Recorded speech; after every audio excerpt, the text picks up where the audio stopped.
gars, salut à vous en Afrique, en Amérique, en Asie, en Europe et partout dans le monde. J'espère que vous allez bien. Eh bien, je vous retrouve encore pour une autre vidéo. Bon, mais cette fois-ci, je vais aller au Cameroun. Que se passe-t-il au Cameroun? Excusez-moi un instant. J'essaie de régler mon truc. En même temps, je mange un peu là. Je dois grignoter parce que j'ai très faim. C'est mon premier repas de la journée. Alors, il se passe quoi au Cameroun au niveau de leur football, la fédération de football du Cameroun? Je goûte un peu ce truc.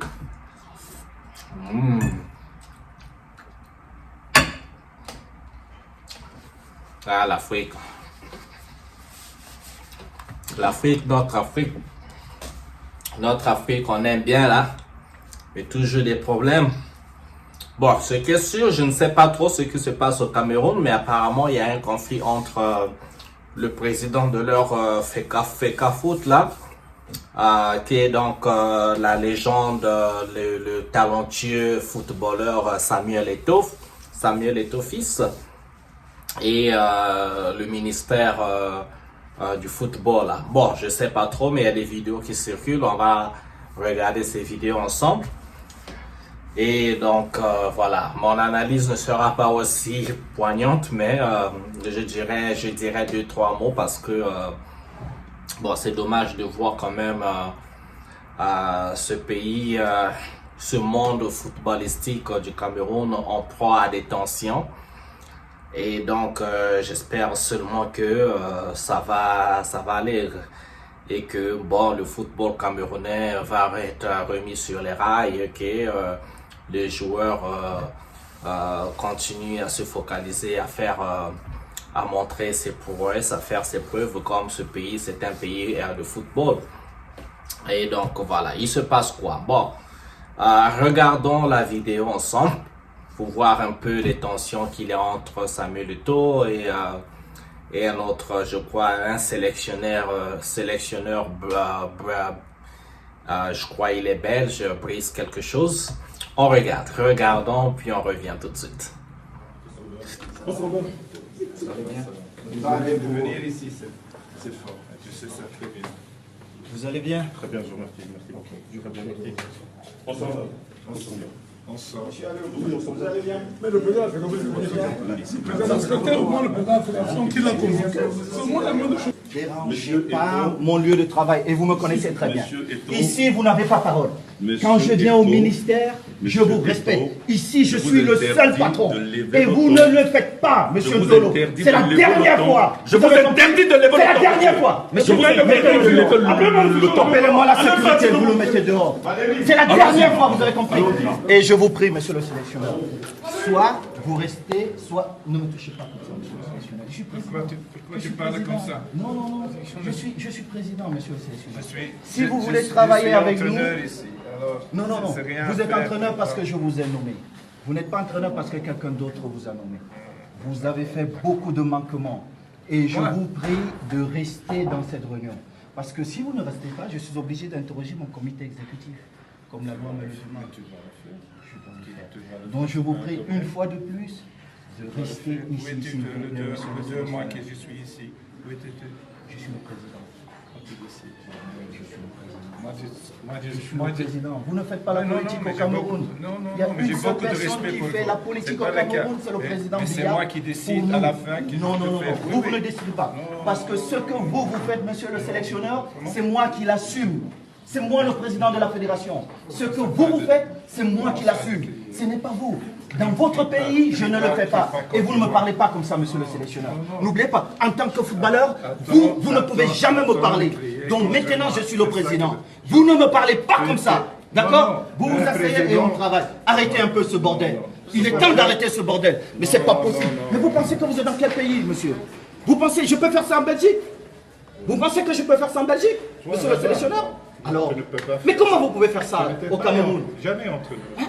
J'ai été entraîneur. Pour 3 semaines. Oui, et j'ai été très grand joueur. Très grand joueur. Non. Beaucoup. Merci beaucoup. Et si vous traversez, vous ne reviendrez plus. Directeur, convoquer mon comité exécutif. Voilà, c'est ça ce que nous voyons tous ensemble. Donc, c'est bien chaud, c'est bien houleux. Bon, j'ai ouï dire qu'il y a les supporters qui sont mécontents de la performance de l'équipe camerounaise à la Coupe d'Afrique passée. Bon, il faut pas aussi trop tenir rigueur parce que moi, j'ai regardé quelques matchs de la Coupe d'Afrique, la CAN, la Coupe des Nations, Coupe africaine des Nations. Mais écoutez, la plupart des équipes toujours favoris ou dites favoris ont été éliminées. Hein. On a vu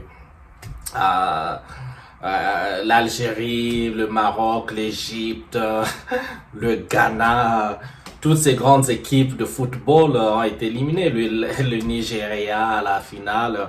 La Côte d'Ivoire qui a commencé clopin, qui a été la surprise et a gagné la coupe, mais c'était pas terrible, c'était pas aussi terrible. Le Sénégal de Sadio Mané a été éliminé. Le Cameroun éliminé. Même ils ont gagné, je crois, pu gagner un ou deux matchs. Donc il faut c'est tout simplement pour dire aux supporters, il faut se calmer. Hein, vous n'allez pas avoir une équipe qui va gagner tout le temps. Vous êtes champion, votre équipe est championne du monde de l'Afrique 5 ou 6 fois, 5 fois je pense. Donc il faut donner la place. Moi je suis content pour la République démocratique du Congo qui a fait des prouesses et toutes les autres équipes, Guinée, autres qui ont été présentes et qui se sont bien débrouillées et qui ont pu éliminer les grands. Donc si vous plaignez pour l'équipe camerounaise et les autres, donc c'est pas parce que le sélectionneur c'était Rigobert Song que il était forcément mauvais. Non, il y a toujours plus fort que vous. Donc vous êtes toujours là à la coupe, à la CAN, vous êtes toujours là au mondial souvent. Le Cameroun est l'une des équipes africaines qui est présente, qui a fait des prouesses à la Coupe du Monde. Et donc il faut se calmer aussi là les gars, il faut être moins ingrat, il faut être aussi reconnaissant. C'est vrai que vous voulez plus, ça c'est vrai, mais il faut pas blâmer Rigobert Song, il faut pas blâmer les gens quand vous savez que tout le reste des meilleurs ont été éliminés. Bon, maintenant, dans la politique de ce qui se passe comme tension, moi, je sais pas trop. Samuel Eto'o, il a le soutien du président du Cameroun. Le ministère, déjà on dit ministère, c'est déjà établi par... c'est une instance gouvernementale, donc c'est forcément par le président. Alors, le président soutient qui est là? Bon, j'ai vu le sélectionneur qui est le sélectionneur pour le nouveau sélectionneur belge. Bon, moi je ne suis pas très excité, je suis pas très enthousiasmé quand je vois des sélectionneurs étrangers là. Moi, j'aime bien qu'on choisisse les Africains, quoi, que les Africains soient là à tenir leurs propres choses, quoi, parce qu'on ne voit jamais un sélectionneur africain chez eux. Moi, j'aime bien la réciprocité. Quand il n'y a pas la réciprocité des choses, je ne suis pas enthousiasmé par ces choses-là. Il n'y a pas de sélectionneurs africains dans les équipes en Europe, aux États-Unis, en Amérique latine, en Chine, en Asie et tout ça. Non, non, non. Je n'aime pas trop ces histoires-là. Il faut faire confiance au talent africain. Donc, Rigobert Song, s'il a brillé, quand il finit son mandat, on trouve quelqu'un d'autre de Camerounais qui va faire le travail. Voilà l'importance de former vos gens. Il faut aller voler le savoir, envoyer vos gens aller apprendre chez les autres, là où ils ont la connaissance. Il faut voler la connaissance, revenir au pays avec la connaissance, permettre à ceux qui ont appris voler la connaissance chez les autres de l'appliquer chez vous. Ce n'est que de telle manière qu'on peut qu'on peut s'en sortir. Trop bon ça. Donc c'est un peu ça.